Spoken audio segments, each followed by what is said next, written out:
Hello everyone, welcome back to Emotional Edge. Today we bring you a powerful story set high in the mountains, where a reclusive veteran named Aaron finds a wounded German shepherd collapsing at his cabin door under the bright noonday sun. When he discovers a secret microchip hidden in the dog's collar, he realizes this is no ordinary stray.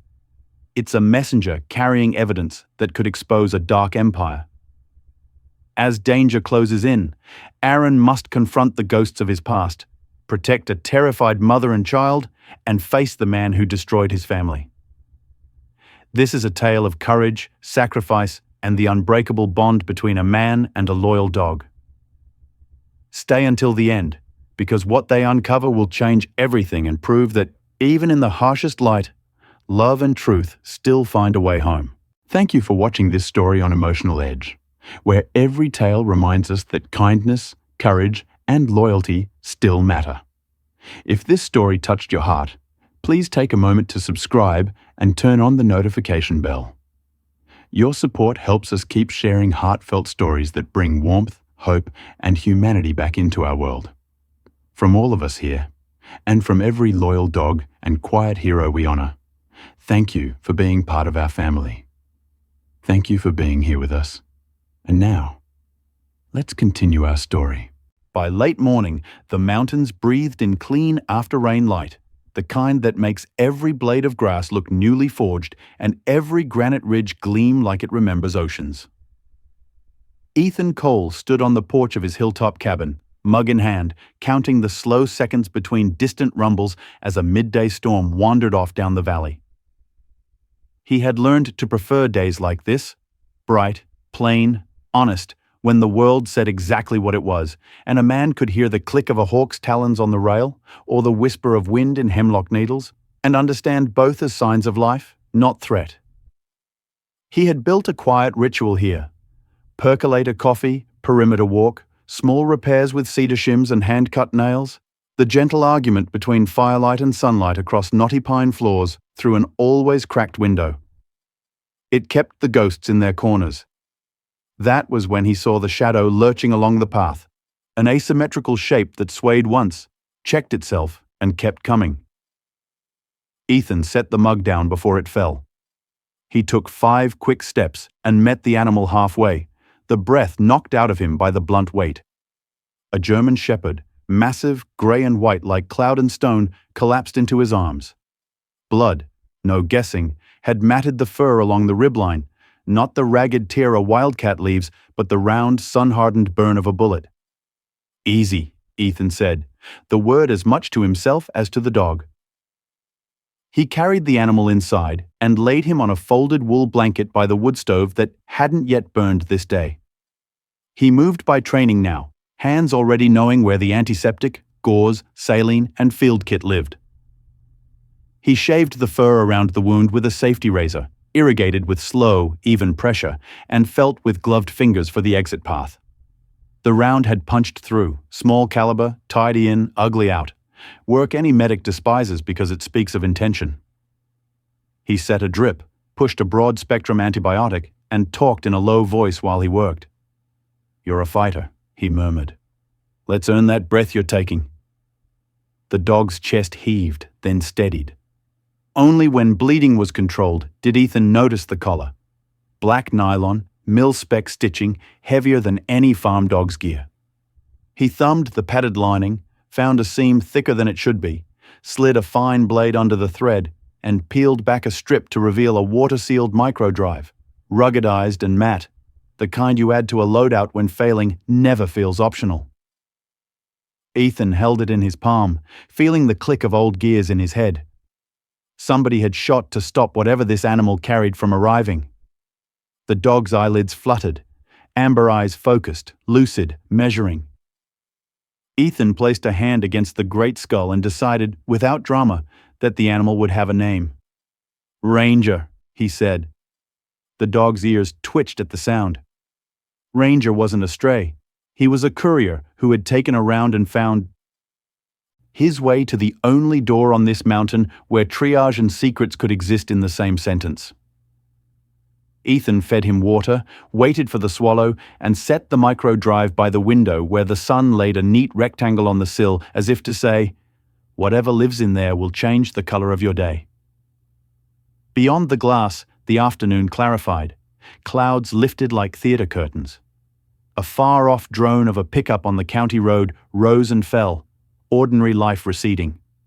Inside, purpose settled like dust in a beam of light. Ethan strapped his watch back on, holstered the habit he wore at his hip, and told the empty room what it already knew. If he came to me, someone sent him. And if someone sent him, someone else will come looking. By early afternoon, the mountain breathed a warm resin smell, sun striking wet bark and coaxing sap into the light. Ranger's breathing had deepened into something steady. The bandage hugged his flank like a white sash. When he tried to stand, Ethan steadied him with a palm under the sternum. The dog trembled, then set his feet, looked Ethan in the eye, and walked to the door. He didn't whine. He didn't circle. He faced daylight the way a soldier faces a road he already knows. "You're not done," Ethan told him. The dog agreed by not looking back.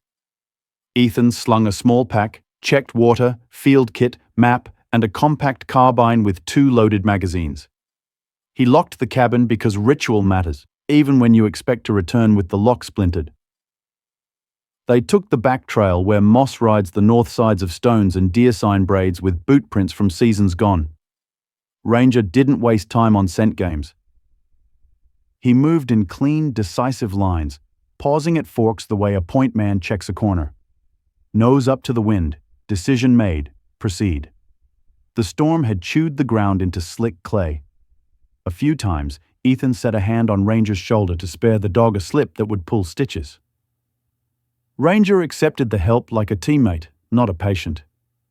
After 90 minutes of steep side hilling and a creek crossing that soaked Ethan's laces and cooled Ranger's paws, the ridge fell away to a small bowl tucked into rhododendron. Sun pooled there in bright, unmoving coins, and in the center of that light, a weather-beat ranger station slouched into its own shadow, shutters hanging like crooked eyelids, a good place for a secret to outlive a season. Ranger halted, huffed once, and looked back. Ethan read the signal and circled wide, using a shallow swale to keep the cabin screened until he had an angle on the rear. No fresh tire ruts, no cigarette ash in the mud. But air holds a flavor when fear lives in it, and Ethan tasted that copper note.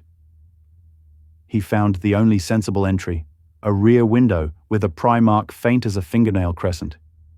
He eased it open with a gloved hand, tested the sill, and slid inside, weapon low, finger indexed. Dust gave back old stories and the new ones too. A crumpled wrapper, a water bottle still beating inside, and a threadbare blanket that remembered last night's knees. In a storage room, he saw motion. Then a stance that said, "I'll swing because I'm out of choices." "Don't," Ethan said, tone level. He lowered the muzzle until barrel met floor and lifted his offhand, palm open. "The dog brought me." The tire iron wavered, then sagged. The woman couldn't disguise the exhaustion that had sanded down the edges of her face. Late 30s, athletic in an honest, practical way, eyes that could handle bad news if you gave it straight. A boy stood behind her, 8 maybe, thin as a question mark, gaze fixed somewhere past where Ethan stood. "Hannah," she said after a beat, like answering a roll, call she hadn't heard in weeks. "This is my son, Nate. We were told to wait here. If the dog made it to you." She nodded toward the collar. Ethan felt the pieces align as cleanly as a bolt running home. "The drive is with me," he said. Her breath hitched, relief cutting a groove down the middle of fear. "Then we move now," he added, "while the light is with us." Outside, Ranger's outline filled the doorway, tail still, eyes working. The sun had shouldered the last storm tatters out of the valley. Visibility was a gift. They left the ranger station better than they found it, blanket folded, bottle capped, and walked back into the bright trees as if they belonged to the day again. On the climb out, Hannah told him the name Ethan would soon learn to hate with an almost professional precision. They reached Ethan's cabin in the amber slant of late afternoon, when the sun writes long underlines across the floor and ordinary things feel true enough to trust. Hannah's shoulders dropped one notch when she stepped inside and saw tidy order. Boots aligned, tools oiled, a drying line with clean rags, the quiet, disciplined comfort of a life made small and carefully kept. Nate hovered near the doorframe, like a sparrow deciding if a room had air. Ranger circled once, folded into the hearth corner, and set his head on his paws, eyes tracking each of them in turns. Ethan set water to boil, set out canned soup, crackers, and a jar of honey that remembered flowers. He kept the micro-drive on the table, under the same kind of sun rectangle it had known all morning, like the light itself was a witness. "My husband, David," Hannah said, voice steady by will alone, pulled at a thread he wasn't supposed to see. "Logistics software by a philanthropist with a messiah complex. The front end moves everything. The back end moves people, like their cargo that can be erased." She didn't say the billionaire's name yet. The vowels were still poison in her mouth. David recorded, tracked, mapped. He knew they'd come. He said if the dog finds you, you'd know how to open it. Ethan connected the drive to an old, offline laptop, a battered, rubber-sleeved machine that survived humidity and regret. A passphrase prompt appeared, unadorned and patient. He tried the obvious. David's initials, plus dates, unit numbers, call signs from a former life they shared in sand and heat. The machine declined each attempt with the same bland politeness. Outside, bright day cooled toward late, crickets auditioning for the night shift. Inside, time pressed like a thumb on a bruise. Hannah stood with a mug both hands couldn't warm. "He left a sentence," she said, somewhere between memory and warning. It sounded like poetry, which wasn't like him. "If anything happens, remember Lynn's lullaby by the bend in the river." I thought he was trying to comfort me. Ethan's chest tightened. His wife's name, Lynn, arrived like a bird you thought had forgotten the way home. Daylight didn't dim, but it changed temperature. "That wasn't poetry," he said. "It's a two-part key. A name, then coordinates." He pulled up an offline topo map, his fingertips finding muscle memory from weekends when the world still fit on a blanket. The French Broad's familiar curve bloomed on screen, then the exact bend where he and Lynn once argued about how futures turn into families. He read the grid, typed Lynn, a hyphen, then the numbers, precise as a scalpel cut. Enter. The prompt vanished. A folder rendered itself into the room as if it had been hiding in the daylight all along. "Insurance," the label said. Plain, unblinking. Inside lived spreadsheets of offshore accounts, route diagrams that spidered across continents, audio files bright with voices that believed encryption made them gods, and at the bottom, a video named only with a date. Hannah didn't sit. She stood while the dashcam showed a country road at 2:17 p.m., trees throwing leaf-spattered shadows like lace. An SUV blocked, a door opened, a man moved with the kind of confidence that doesn't ask permission. The rifle lifted, the camera tilted, silence took the rest. Nate had drifted closer without a sound, eyes fixed, body rigid in the spotlight of memory. When the frame froze on the shooter's face, the boy's breath hitched. The first sound he had made in 2 days, one small, fierce intake that said more than a scream. "His fixer," Hannah said, the word measured like a target range call. "Call sign Silas, real name Damon." Ethan set the laptop lid down gently, as if loudness could shatter daylight. The man who wrecked his family's car on a rainy accident years ago had a name after all. Outside, sun still lit the ridge. Inside, Ethan understood that daytime can hold a war as surely as night, and sometimes more honestly. If enemies were coming, they would come, while the sun still granted them shadows to use and ridgelines to read. Ethan moved through the small house with the economy of a man past the romance of heroism and well along in the business of survival. He slid storm shutters into place, but kept narrow daylight slots open. Horizontal eyes he could see through without offering his own. He bolted a dining table crosswise into the doorframe, drove lag screws into studs he had sisted himself, and checked the firing arcs the way a carpenter checks level. Outside, noon-bright sky simplified choices. No night to hide footfalls, no moon to blame for noise, just heat, glare, and carry of sound. He brought Hannah into the back room and showed her the heavy oak dresser that would become a barricade if he asked. He pressed a small, oiled revolver into her hands, walked her through the grip and the stubbornness of the safety. "Only if you must," he said, and she answered with a look that said she had already done harder things than most men could imagine. Nate perched in the armchair near Ranger, whose tail thumped the floor once, a punctuation mark to say, "You sit, I watch." Ethan fetched an old satellite phone from an oilcloth wrap and stepped out onto the bright porch where the boards felt warm through boot soles. He dialed a number he hadn't said out loud in years. "Brody," came the reply after 2 rings, a voice like gravel that remembers rain. "You seeing clear skies up there?" Codes feel silly when your heart is loud, but they exist to keep hearts beating. "Clear now," Ethan said evenly. "Could be a flash flood rolling in without warning. If you get a 1-word text from me, avalanche, send your best up the East Ridge, lights off, radio's quiet, I'll send coordinates."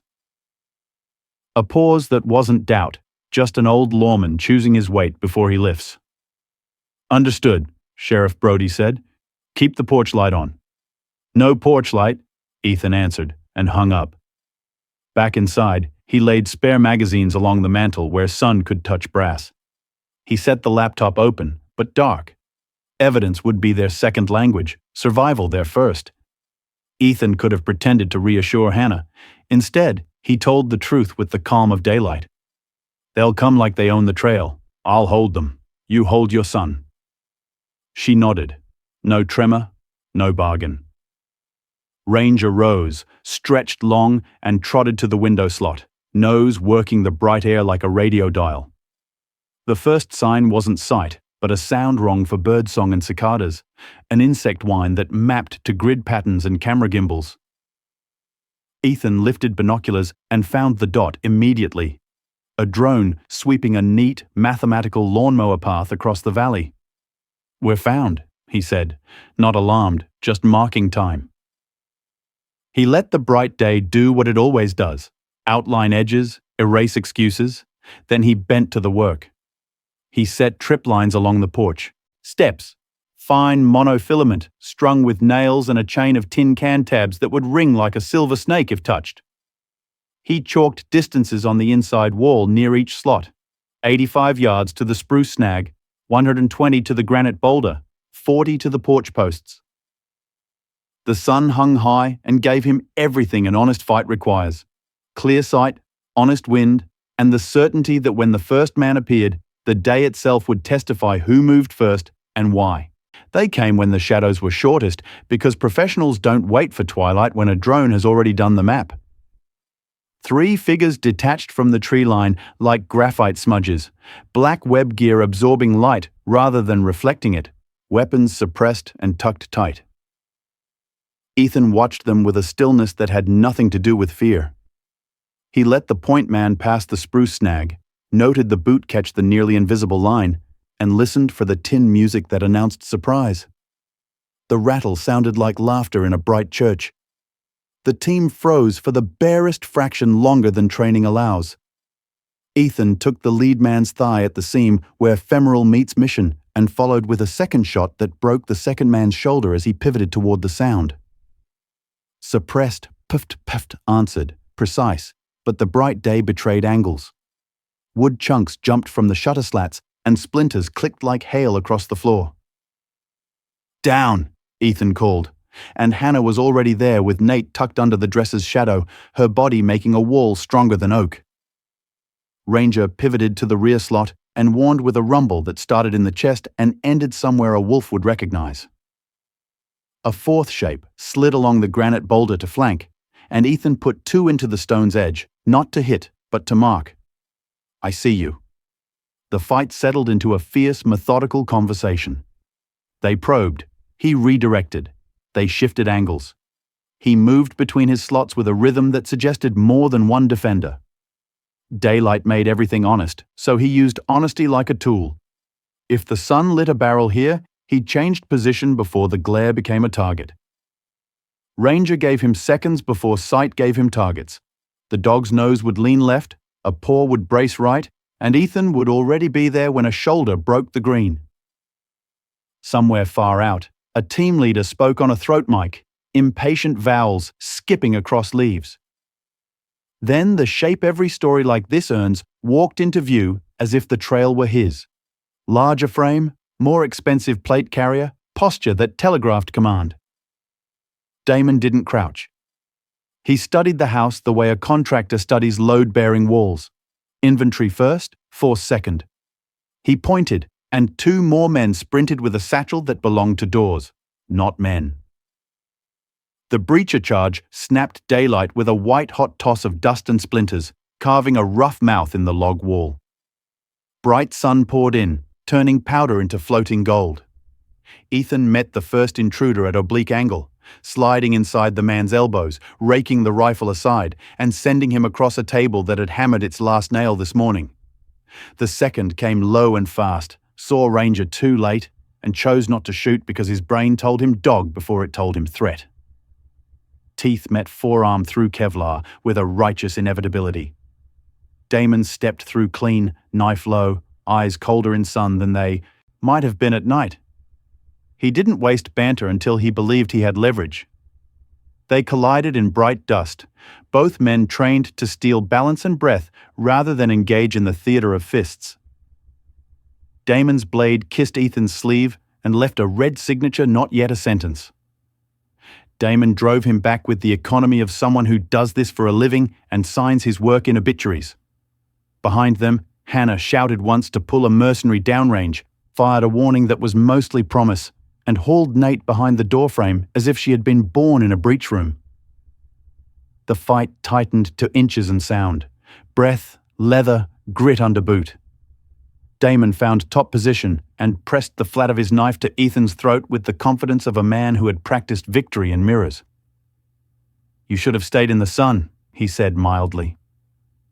In the bright doorway, Nate's voice, silent for days, came back like glass breaking back into sand. "Leave him alone." It wasn't loud. It was precise, the day itself saying no. Damon looked for the fraction a professional never yields. Ethan exploded that fraction into an unambiguous reversal, rolled, locked wrist, popped the knife free, and turned Damon's breath into a problem he could not solve with training. Outside, tires whispered on dirt, sound chosen by men who understood promises made on satellite phones. Sheriff Brody's team flowed through the front, like water poured into the mold of a plan. Sun flashed on badges that meant consequences, not conversation. Law moves differently in bright weather. It occupies rooms, measures angles, and names things without letting shadows help. Brody's deputies spread across the clearing like they had always belonged to this mountain. Damon's men went to the dirt with wrists crossed in the back, muzzles aimed with the kind of restraint everyone remembered later with gratitude. Paramedics tended Ranger first because priorities are obvious when a child's fingers are still laced in a dog's fur. They rewrapped the bandage, praised the bite strength, and told Nate he had a guardian who took the job personally. Brody found Ethan on the porch, the cut on his forearm stitched with butterfly tape, his chest rising easier now that effort had a shape. The sheriff held up the micro-drive in an evidence bag like a relic saved from a church fire. "Our tech is pulling a map of hell off this thing," he said. "Offshore, shell companies, shipments that don't have names because names would make them human." He didn't ask for a speech. Daylight didn't request punctuation. Hannah sat on the tailgate of a truck with a blanket around her shoulders she didn't need for warmth.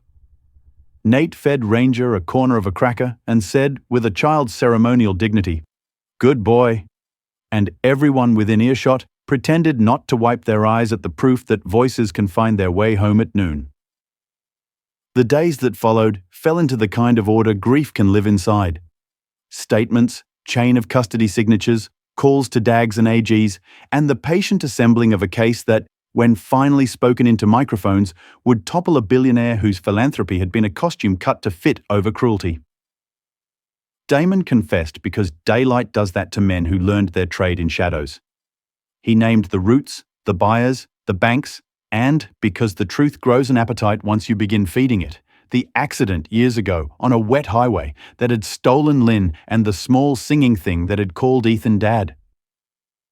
The press named the trove the Carson Key and tried to make heroes fit into headlines. Ethan let the mountain tell the story it preferred.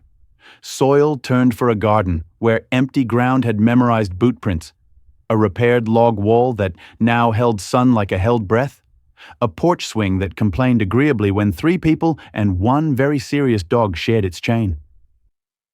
Hannah took charge of small work that leads to large healing, scrubbing, painting, organizing, and found that her hands knew how to conduct light into rooms. Nate's words came in trickles at first, then like a hand-dug channel that finds the river. Ranger grew glossy and bossy and insisted on patrols that served more for the boys' legs than the perimeter. One clear morning, Ethan drove down to where granite markers keep names from getting lost. He carried clippers and a quiet report. He told Lynn about Hannah and Nate and a grey and white dog who had carried a war into broad daylight so that it could be ended in a way nighttime never would have allowed. He told her about a man with a knife who looked surprised when the sun made him honest. He told her that, finally, the word accident had been exiled from the story of her leaving. When he drove back up, the cabin looked like a house, not a fort. On the porch, cut lemons glowed in a glass pitcher. Nate and Ranger argued about a tennis ball. Hannah shaded her eyes with her palm and smiled the kind of smile that turns the day's temperature up 3 degrees. Ethan stepped into that warmth as if it had been waiting for him since noon the first day he arrived. The mountains held the light as if reluctant to let it go, and for once, no one argued. Sometimes, healing doesn't ride in with sirens or arrive under cover of night. Sometimes, it walks up a sunlit trail on 4 brave paws, carrying proof that truth belongs in the open. Family is not only who we're born to, it's who shows up when the day is brightest and the danger refuses to hide. If this story moved you, share it with someone who needs daylight.